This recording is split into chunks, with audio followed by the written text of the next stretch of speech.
les temps que nous passons. Bien-aimés, les temps durs et forts.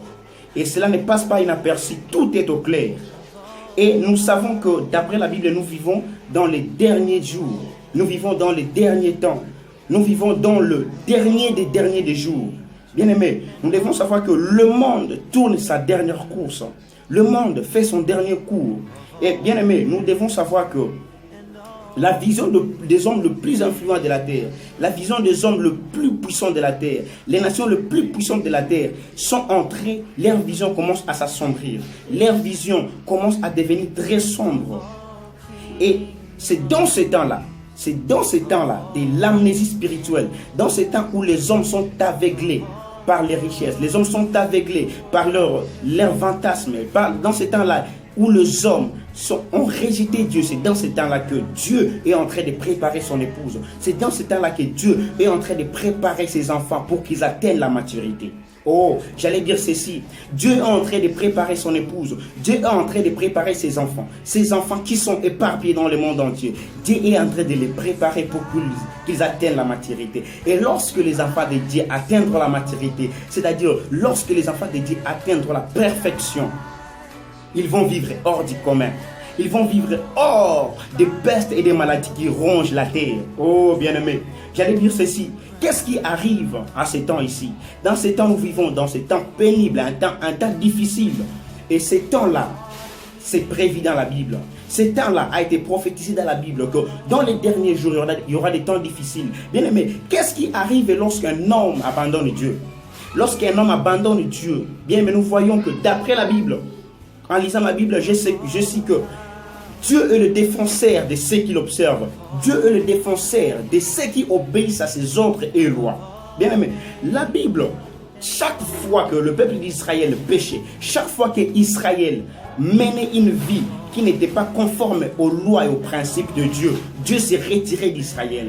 Et les Amoréens et d'autres nations persécutaient Israël. D'autres nations attaquaient Israël, combattaient Israël. Pourquoi? Parce que Dieu s'est retiré de la nation. Dieu s'est retiré d'Israël. Et ces choses-là se reproduisent encore aujourd'hui. Nous voyons dans ces temps, bien aimés, le péché a atteint la maturité. Nous voyons dans ces temps que, bien aimés, les hommes ont abandonné la véritable foi. Les hommes de Dieu, même le prédicateur, même le pasteur, ont abandonné la véritable foi, ont abandonné la véritable conviction. Ils se sont attachés au Dieu qui meurt. Ils se sont attachés au Dieu mortel. Bien aimés, c'est dans ces temps-là que Dieu a besoin que ses enfants puissent se manifester. Oh, je suis en train de déclarer au nom de Jésus, partout où tu te retrouves, si tu es chrétien, laisse que Dieu se manifeste dans tes travails.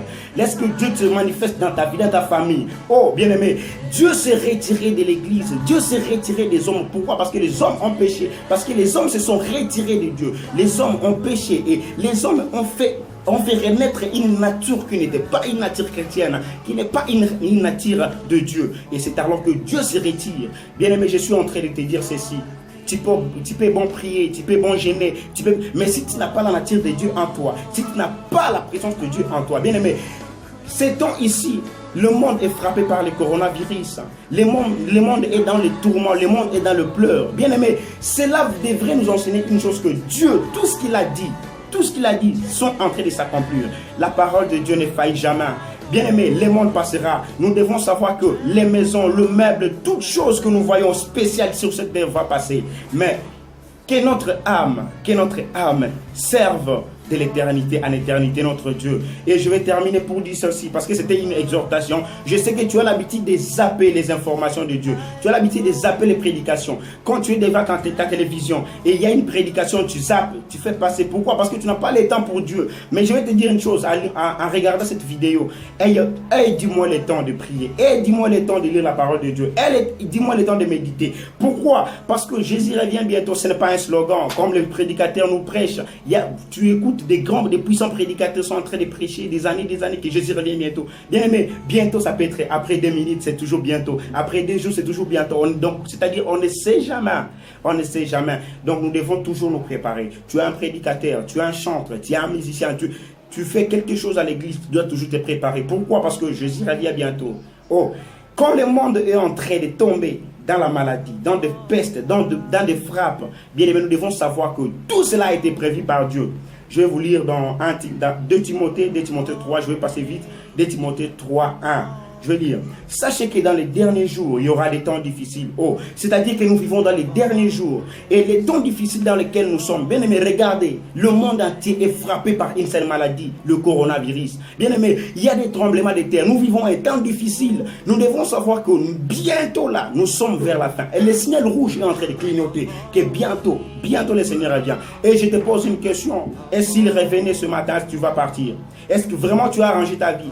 Parce qu'un enfant de Dieu, chaque fois qu'il est en train de pécher, il est en train de commettre des erreurs, il est en train de se repentir. Partout où tu commets des erreurs, répands-toi. Et bien aimé, n'attends pas seulement à l'église, parce qu'on a fermé les églises. Et je te demande, tu pries où? Tu pries pas à la maison. Alors, partout où tu es, partout où tu te retrouves, un enfant de Dieu, lorsque tu commets un péché, lorsque tu commets une erreur, parce que nous, les enfants de Dieu, nous commettons des erreurs, et tu te réponds directement, n'attends pas demain pour te repentir. Bien aimé, bientôt je serai bien. Et je te dis ceci. Il y a un message fort que je vais te passer ce matin. Nous vivons dans les temps difficiles. Nous vivons dans les temps que le diable et ses fusiles sont en train de fusiller la terre. Nous vivons dans les temps où les Écritures qui a été prédit par Dieu sont en train de s'accomplir. Il a dit, il y aura des tremblements de terre, il y aura des choses qui vont épater la nature humaine, il y aura des choses qui vont commencer à détruire les hommes. Et nous le voyons, il y a des tremblements de terre, il y a des vents violents, il y a des coronavirus qu'aujourd'hui nous fuyons. Bien aimé, ne devenez pas des chrétiens qui prient seulement pour le coronavirus, mais devenez des chrétiens de fils et de filles de Dieu. Parce qu'il y a beaucoup de personnes qui sont devenues des chrétiens. Pourquoi? Parce qu'ils ont crainte des coronavirus. Mais sachez que le coronavirus détruit le corps. Mais celui qui détruit l'âme et l'esprit, c'est Dieu.